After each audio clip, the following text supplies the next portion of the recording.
चामुंडा देवी मंदिर के लिए निकाली गई कलश यात्रा को वन विभाग ने रोका। सालों से कलश यात्रा पर रोक लगा रहा है वन विभाग।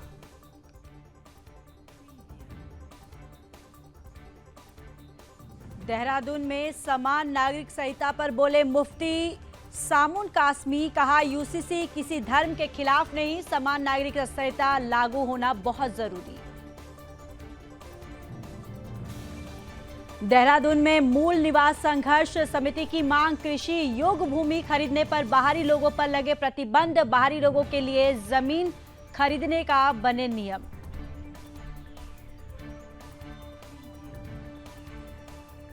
आगना के पक्ष में जनसभा आयोजित, धामी ने पक्ष के मतदान करने की अपील की।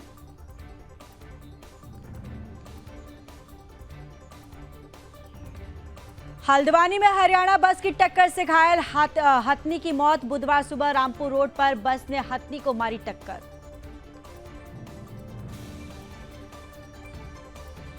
मसूरी में गणेश जोशी ने शिक्षक समान नागरिक समारोह में प्रतिभाग किया। कार्यक्रम का शुभारंभ दीप प्रज्वलित कर किया।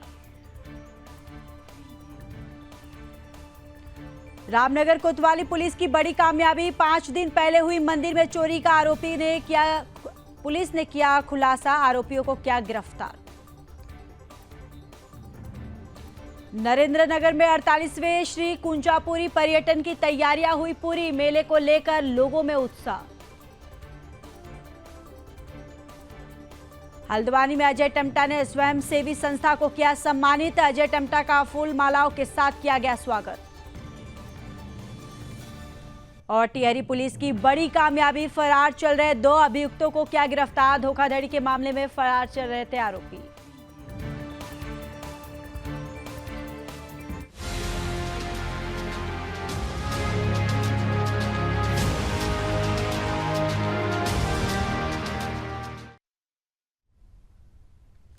नमस्कार, आप देख रहे सुदर्शन न्यूज। मैं हूं आपके साथ ज्योति यादव। चलिए बुलेटिन की शुरुआत करेंगे उत्तराखंड की खबरों के साथ।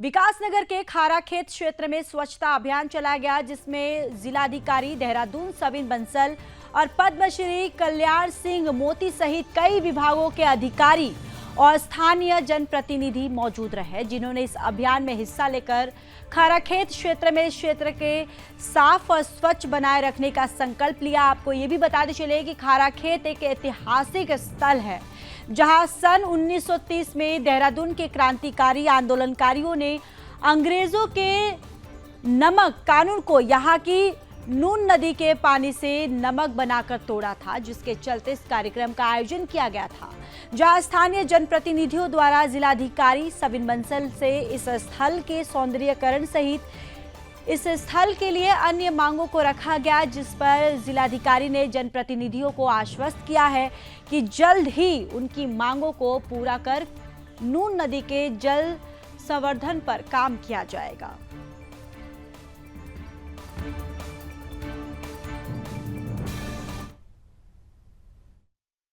देखिए, जो देहरादून है वो अपनी नेचुरल ब्यूटी के साथ साथ हमारी कल्चरल और इकोलॉजिकल हेरिटेज, हमारी विरासत के लिए भी अपनी पहचान रखता है। तो उसी के क्रम में आज हम सब लोग यहाँ पर उपस्थित हैं खाराखेत, जो हमारी बहुत ही अमूल्य ऐतिहासिक विरासत स्थल है, जहाँ से देहरादून के कुछ चुनिंदा स्वतंत्रता संग्राम सेनानियों ने 1930 में यही जो हमारी साथ से नून नदी बह रही है, यहाँ से नमक बनाकर नमक कानून को, उस समय के जो इलीगल नमक कानून था, उसको तोड़ा था और ये एहसास दिलाया था आम जनमानस को कि जो फंडामेंटल राइट्स हैं वो वायलेट नहीं किए जा सकते।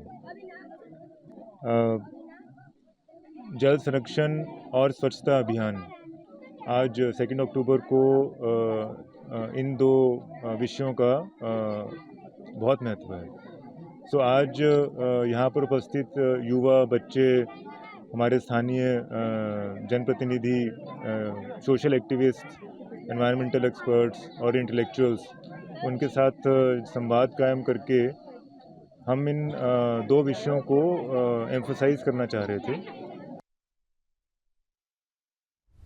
तो चलिए आगे बढ़ते हैं। टिहरी में एक पिता अपने 2 पुत्रों के साथ तैराकी में रिकॉर्ड बनाएंगे। आपको ये भी बताते चले कि टिहरी बांध की विशाल झील में मोटाना गांव निवासी त्रिलोक नेगी अपने पुत्र पारस और ऋषभ के साथ बिना लाइफ जैकेट के तैराकी कर रहे हैं।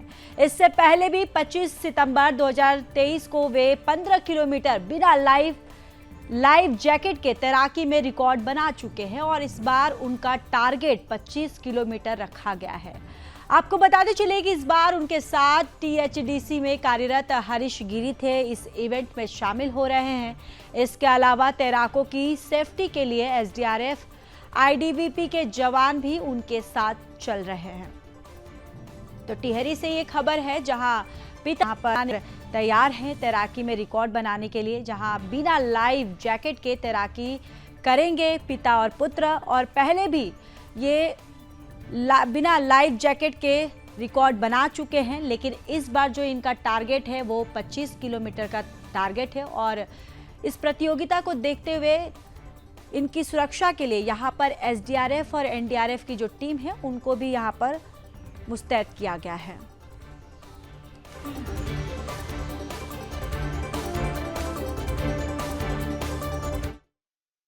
और ये अपने त्रिलोक सिंह रावत जी मोटना गांव के निवासी हैं। ये अपने 2 सुपुत्रों के साथ पिछले 2 वर्ष भी जो है इसमें तैराकी कर चुके हैं और इन्होंने 12 किलोमीटर और फिर उसके बाद पिछले वर्ष 15 किलोमीटर तक का लक्ष्य इन्होंने प्राप्त किया और इस बार इनका उससे आगे भी जाने का प्रयास करेंगे। इस लक्ष्य जो पिछली बार इन्होंने कीर्तिमान बनाया था उसको तोड़ेंगे। इनके साथ में इस समय THDC में कार्यरत अपने हरीश गिरी जी भी इस बार प्रथम बार तैराकी कर रहे हैं। और ये बहुत ही खुशी की बात है कि टिहरी एक विश्व पटल पे जो है एक टिहरी झील अलग स्थान रखता है, जिसपे राष्ट्रीय अंतर्राष्ट्रीय स्तर की प्रतियोगिताएं आयोजित समय समय पर की जाती हैं। और ये जो बच्चे यहाँ पे जो तैर रहे हैं, एक ऋषभ 23 वर्ष और पारस 18 वर्ष, ये बहुत छोटी उम्र है और ये लोग जो है अन्य युवाओं को भी टिहरी के अंदर जो है इससे प्रेरणा देते हैं कि किस प्रकार से साहसिक खेलों के माध्यम से और इस तैराकी के माध्यम से ये अपने को आगे जो है पूर्ण रूप से जो है तैयार कर सकते हैं। तो मैं इनके उज्जवल की भविष्य की कामना करते हुए इनको शुभकामनाएं देता हूं। और यहाँ पे जो है विशेषकर जो है जिलाधिकारी महोदय, पर्यटन अधिकारी जी, अपने ITBP, SDRF, टाडा और स्वास्थ्य विभाग सभी लोगों का इसमें पूर्ण रूप से सहयोग है। मैं सभी का भी आभार व्यक्त करता हूँ। प्रथम सभी लोगों को शारदीय नवरात्रि की हार्दिक शुभकामनाएं और मैं धन्यवाद करना चाहूँगा अपने बड़े भाई जिलाध्यक्ष राजेश नोटियाल जी का, जो मुझे इस कार्य में पूर्ण सहयोग कर रहे हैं विगत वर्ष से। और भोलेनाथ के आशीर्वाद, गंगा मैया के आशीर्वाद से इस बार, पिछली बार हम झूला पुल तक गए थे यहाँ से कोटी कॉलोनी से, इस बार उसको तोड़ने का है और उससे आगे कंडेसौर तक जाने का प्रयास करेंगे। बचपन से ही डर चला गया और पिछली बार भी करा था हमने और इस बार भी करेंगे। इस बार ज़्यादा का प्रयास रहेगा। पिछली बार 15 किलोमीटर था, इस बार उससे आगे का प्रयास करेंगे।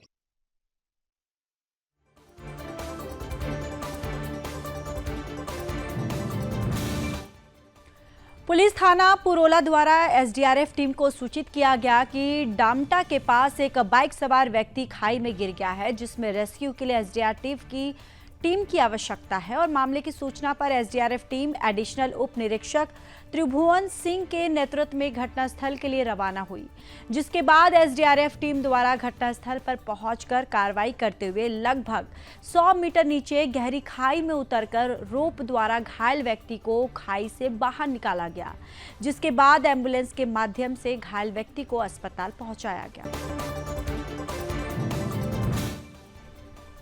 गुरुवार से शारदीय नवरात्र की शुरुआत हो गई है। अल्मोड़ा जनपद के सभी मंदिरों में भक्तों द्वारा सवेरे से ही पूजा अर्चना की जा रही है। आपको ये भी बताते चले कि अल्मोड़ा में न्याय के देवता के नाम से प्रसिद्ध मंदिर में बंधी घंटियां और चींटियों की संख्या जो है वो बताती है कि इस मंदिर में लोगों की कितनी आस्था है। वहीं मंदिर में बैठे देवता को लेकर मान्यता है कि वो न्याय के देवता हैं और ये देवता सबकी मनोकामना पूरी करते हैं। वहीं रमेश जोशी ने बताया कि हर साल यहाँ पर भारत ही नहीं बल्कि देश के अलग अलग हिस्सों से लोग दर्शन के लिए आते हैं और मंदिर में माथा टेकते हैं। इसके साथ ही नवरात्र में यहाँ पर बहुत अधिक मात्रा में श्रद्धालु आते हैं और पूजा कर अपनी मनोकामना मांगते हैं।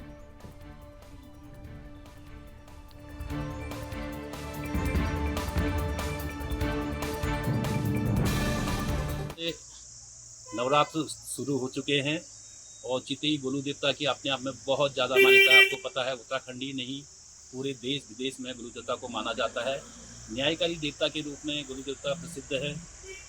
नवरात्र में श्रद्धालु गोलू देवता से अपनी मनोकामना पूर्ण होने के लिए यहाँ पर आते हैं और सबकी मनोकामना पूर्ण होती है, यह मान्यता है।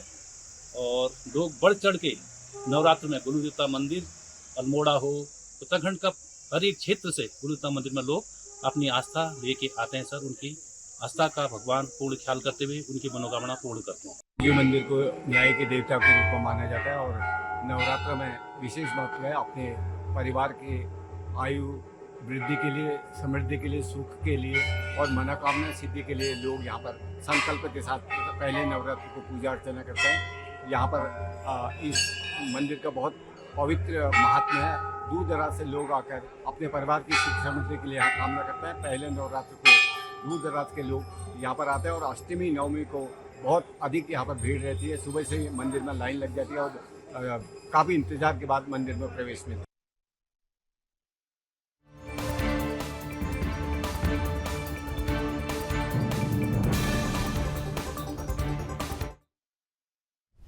तो चलिए अब खबरों में बात कर लेते हैं लालकुआ की, जहां लालकुआ में शारदीय नवरात्र के प्रथम दिन यानी कि पहले दिन क्षेत्र के कई मंदिरों में पूजा अर्चना और मां शैलपुत्री की आराधना की गई। वहीं लालकुआ क्षेत्र के बेरी पड़ाव स्थित अष्टदश भुजा महालक्ष्मी मंदिर में मां के सभी 9 रूप विद्यमान है और पहले दिन मां शैलपुत्री की आराधना के लिए लोग दूर दूर से आए। महामंडलेश्वर श्री सोमेश्वर महाराज जी ने बताया कि शारदीय नवरात्र का विशेष महत्व है। इस नवरात्रि में मां की आराधना करने वालों की हर मनोकामना पूरी होती है। बेरी पड़ाव में अष्टदश भुजा महालक्ष्मी मंदिर एक ऐसा मंदिर है जहां माता के सभी 9 रूप विराजमान हैं।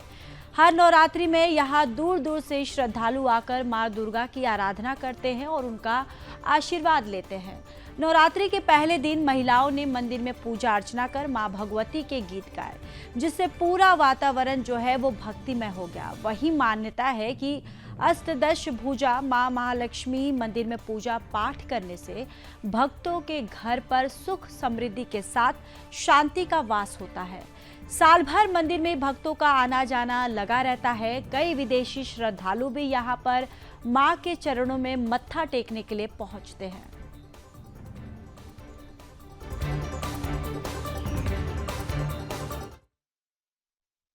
हिंदू धर्म का माँ भगवती की आराधना का दिन है, जिसे हम लोग शारदीय नवरात्रि के रूप में मनाते हैं। हमारे यहाँ 4 प्रकार की नवरात्रि होती हैं। एक तो शारदीय नवरात्रि और दूसरा वासंतिक नवरात्रि और 2 यहाँ पर गुप्त नवरात्रियाँ होती हैं। इन चारों नवरात्रियों का अपना अपना विशेष महत्व है, किंतु शरद ऋतु के काल में भगवान माँ जगतदात्री देवी अपने 9 रूपों के स्वरूप के साथ इस धरा पर आती हैं और सभी श्रद्धालु भक्त लोग माँ भगवती की आराधना पूर्ण रूप से यह शरद ऋतु के आगमन की खुशी में होती है। आज सभी लोग प्रातः उठ करके माँ भगवती के जो चित्र होते हैं उनको साफ सुथरा करके जौ की स्थापना करते हैं और माँ को लाल वस्त्र बहुत पसंद है, तो माँ का लाल वस्त्र से श्रृंगार करके फूल माला और धूप दीप से भगवती को नारियल रख करके और जौ बोते हमारे यहाँ पर। तो इस तरह करके भगवती की आराधना की जाती है। और अष्टादश भुजा श्री महालक्ष्मी मंदिर में शारदीय नवरात्रि के पावन अवसर पर अनेकों कार्यक्रम होते हैं। माँ भगवती की विधिवत आराधना होती है और कहा भी गया है हमारे शास्त्रों में, जब माता सती सीता जब उनका विवाह नहीं हो रहा था तो वह भगवती की आराधना करने के लिए भगवती गौरी की मंदिर पे गई। जय जय गिरिवर राज किशोरी, जय महेश मुखचंद्र चकोरी, जय गज बदन खडानन माता। इस तरह करके माँ भगवती आराधना करती हैं। और हमारे शास्त्रों में यह कहा गया है कि जो कन्या कुमारी होती हैं, जिनके शादी का योग नहीं होता है या नहीं बन पा रहा है, वही शारदीय नवरात्रि में आकर के माँ भगवती की आराधना करें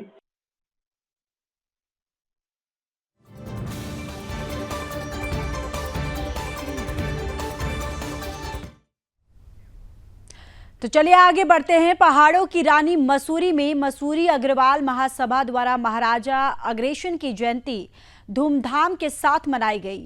जयंती के अवसर पर अग्रवाल महासभा के लोगों ने मसूरी अपर माल रोड अग्रसेन चौक पर स्थिति यहाँ पर अग्रसेन भगवान की प्रतिमा पर पूजा अर्चना कर और उनको शॉल चढ़ाया। इस मौके पर निःशुल्क आयुर्वेदिक स्वास्थ्य जांच की शिविर का भी आयोजन किया गया, जिसमें मरीज का स्वास्थ्य जांच कर निःशुल्क दवाइयां बांटी गई।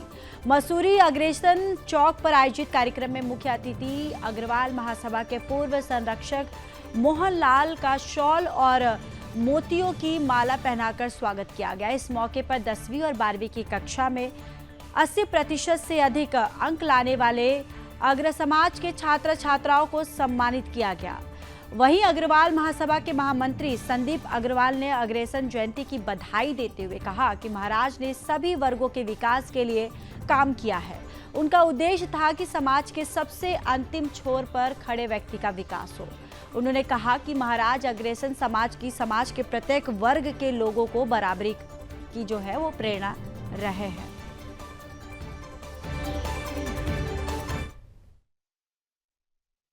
देखिए, ये बहुत ही शुभ दिन है कि अग्रसेन महाराज के यहाँ पे जयंती है और सभी मसूरी के जितने भी अग्र परिवार हैं सब यहाँ पर आके उनके चरणों में फूल चढ़ाते हैं। और मैं अग्रसेन महाराज के जितने भी ये वंशज हैं उनको नमन करना चाहूँगा कि जिस तरीके से उनका बढ़ चढ़ कर हर सामाजिक कार्य में उनका योगदान होता है, चाहे वो गरीब कन्याओं की शादी से हो, दवाइयों से हो या किसी अन्य चीज़ से भी हो, किसी भी तरीके का उनका जो शहर के अंदर अपना एक बहुत बड़ा योगदान रहता है।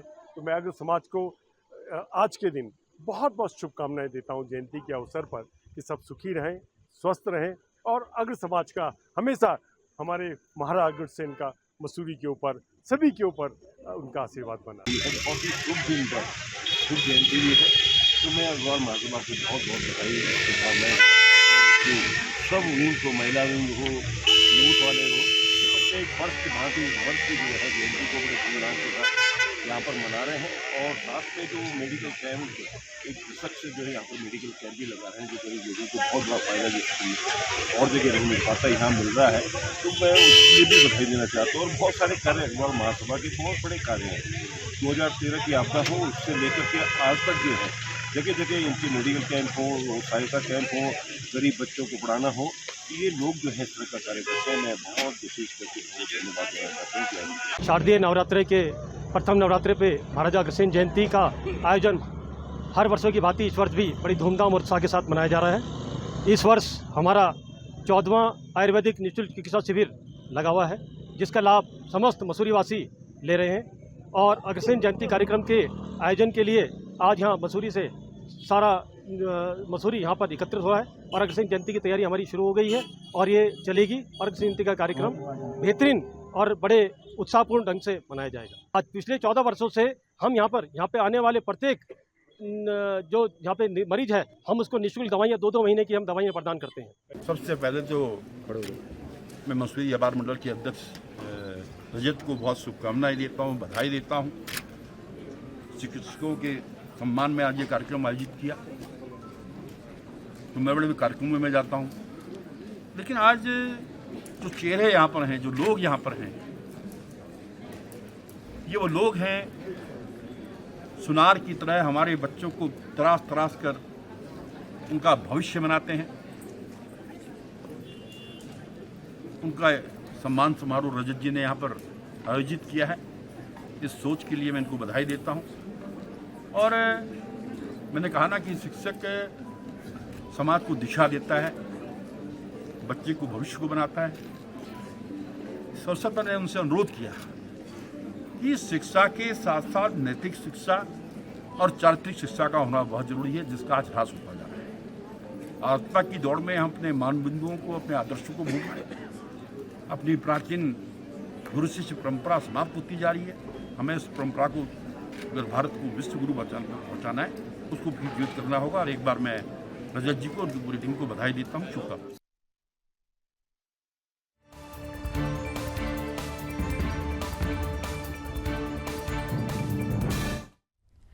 तो चलिए आगे बढ़ते हैं। जिलाधिकारी पौड़ी ने थैलीसैंण सामुदायिक स्वास्थ्य केंद्र का औचक निरीक्षण किया है। जिलाधिकारी के अस्पताल के निरीक्षण के दौरान वहां सभी वार्ड और चिकित्सा अधिकारियों के कक्ष बंद पाए गए हैं।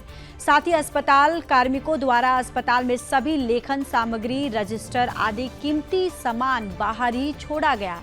इसके अलावा 108 वाहन अस्पताल गेट के पास खड़ा था, जिसमें कोई भी कर्मचारी और वाहन चालक उपस्थित नहीं पाया गया।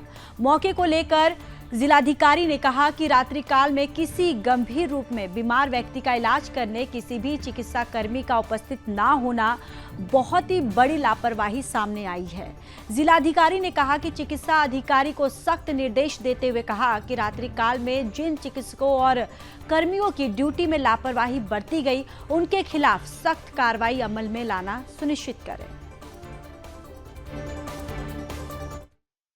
मेडिकल टीम में से या फिर आपका जो नर्सिंग स्टाफ हो, जैसे कि कुछ समय पहले खाद्य पदार्थों को लेकर के मेरे द्वारा एक निरीक्षण किया गया था, तो ये रूटीन निरीक्षण का एक पार्ट था। और आपातकालीन सेवाओं में जो लापरवाही प्रथम दृश्य वहाँ पे सामने आ रही है मेरे अपने इंस्पेक्शन में, तो उसमें मेरे द्वारा डिसिप्लिनरी एक्शन के लिए थलीसैंण के जो स्टाफ है उसके विरुद्ध डिसिप्लिनरी एक्शन के लिए मेरे द्वारा सीएमओ को निर्देशित किया गया, जिसमें एक भी मेडिकल टीम में से या फिर आपका जो नर्सिंग स्टाफ और अन्य हॉस्पिटल के एडमिनिस्ट्रेटिव स्टाफ के जो लोग हैं उनमें से कोई भी वहाँ मौजूद नहीं था। तो ये एक सीरियस फ्लॉ है और इस संबंध इसे सख्ती से ही देखा जाएगा। जैसा कि कुछ समय पहले खाद्य पदार्थों को लेकर के मेरे द्वारा एक निरीक्षण किया गया था, तो ये रूटीन निरीक्षण का एक पार्ट था। और आपातकालीन सेवाओं में जो लापरवाही, जिस प्रकार से स्वास्थ्य सेवाएं उत्तराखंड में और इस क्षेत्र में जो है उत्तराखंड सरकार के स्वास्थ्य मंत्री के द्वारा जो बहाल किए जा रहे हैं, लेकिन उन स्वास्थ्य सेवाओं के बहाल होने के बावजूद जो जिलाधिकारी पौड़ी के द्वारा औचक निरीक्षण में जो कमियां देखने को मिली, वो बड़ी दुर्भाग्यपूर्ण कमियां हैं और इस प्रकार की कमियां नहीं होनी चाहिए। और कहीं ना कहीं मेरा कहने का मतलब ये है कि यदि जिले का एक प्रथम व्यक्ति कानूनी हिसाब से अगर क्षेत्र में आ रहा है और उसकी सूचना सभी विभागों को और संबंधित जो यहाँ पर स्वास्थ्य केंद्र है उनके प्रभारी हो या डॉक्टर्स हो, उनको भी सूचना रही होगी, और उसके बावजूद भी यदि अगर वो अपने कार्य के प्रति संवेदनशील दिखाई नहीं दिए, सजग नहीं दिखाई दिए, तो ये बड़ा दुर्भाग्यपूर्ण था। और मेरा मानना ये है कि अगर यदि उनके द्वारा कमियां देखी गई हैं तो उच्च स्तरीय अधिकारियों को जो है संज्ञान में लेकर के कार्रवाई करनी चाहिए। साथ ही एक कमी यहाँ पर बड़ी देखने को बहुत टाइम से मिली है कि जो यहाँ पर प्रभारी हैं उनको डीडीओ पावर जो होती है पूर्ण रूप से नहीं दी गई है। डीडीओ पावर पूर्ण रूप से नहीं देने के बावजूद क्या हो रहा है कि यहाँ पर जो उनके निचले स्तर के कर्मचारी हैं ये वो उनके कहने सुनने में जो है असमर्थता जताते हैं, क्योंकि मेन होती है डीडीओ पावर। तो मेरा एक कहना ये भी है कि ये बहाल होनी चाहिए, ये सेवा भी बहाल होनी चाहिए, ताकि पूरी पावर में अगर कोई प्रभारी है या उस संस्था का, उस विभाग का कर्मचारी पूर्ण रूप से अगर वहाँ पर है तो उसका कहीं ना कहीं फर्क पड़ता है।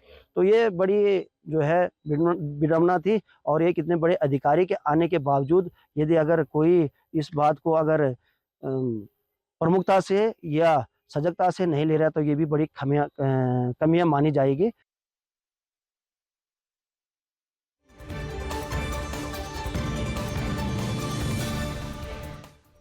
प्राचीन चामुंडा देवी मंदिर के लिए निकाली गई कलश यात्रा को हरिद्वार स्थित बलवेकेश्वर महादेव मंदिर के पास वन विभाग द्वारा रोका गया।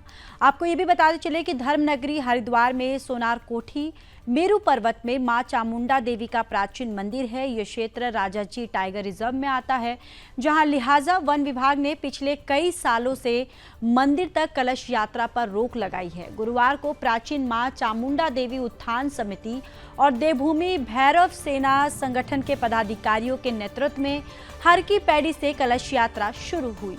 समिति सचिव सुनील शर्मा ने बताया कि वन विभाग पार्क प्रशासन के द्वारा हट धार्मिकता के तहत मंदिर जाने से रोका जा रहा है, जबकि मेरू पर्वत तक कलश यात्रा निकालने के लिए वन विभाग से अनुमति मांगी गई थी, लेकिन वन विभाग की टीम मंदिर के लिए जाने वाले जंगल शुरू होने से पहले प्रवेश द्वार पर तैनात हो गई।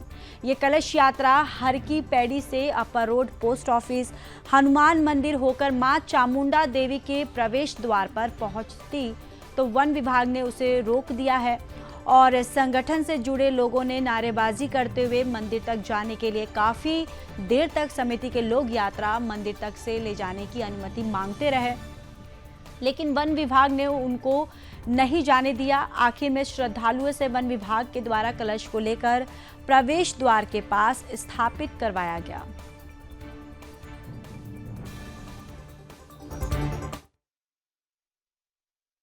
नहीं, वन विभाग के अंदर जो ये क्षेत्र है राजा जी टाइगर रिजर्व का कोर जोन क्षेत्र में है और यहाँ पर माननीय सुप्रीम कोर्ट के और एनटीसी की जो निर्धारित गाइडलाइन है कि टाइगर रिजर्व के कोर जोन में किसी प्रकार की मानवीय गतिविधियों का पूर्णतः प्रतिबंध किया गया है। तो इसी क्रम में ये कलश यात्रा ले जा रहे हैं अंदर जंगल में, तो इसलिए इनको रोका गया है। सर यदि सुरेश कुछ नहीं, वो माननीय सुप्रीम कोर्ट के दिशा निर्देशों के अनुसार वहाँ पर कार्यवाही की जाती है। सर इनका कहना आते हैं, प्रत्येक वर्ष आते हैं, तो इसी तरह इनको बिना अनुमति के यहाँ पर रोक दिया जाता है। इनके पास व्यवस्था नहीं, ये अपने पूजा करेंगे, कहीं पर भी इनका अंदर कोई कलश स्थापना की कोई स्थान निर्धारित नहीं है। का मामला यह है कि हम पिछले साल भी कई बार आए, हमें जाने जब भी नहीं दिया गया था शुरू से ही। हमारा कहना यह है कि जैसे वन क्षेत्र में ये चामुंडा देवी मंदिर में ये जो जाते हैं, ये सुनील भाई साहब हमारे बहुत सालों से लगे हुए हैं, तो हमारा कहना तो यह है कि अगर आप हमें अंदर नहीं जाने देते मंदिर के लिए, तो फिर वन विभाग की ज़मीन पे किसी भी धार्मिक स्थल को सबको बंद कर दो, चाहे वो कोई भी हो। अब एक तरफा भेदभाव ना करें ना।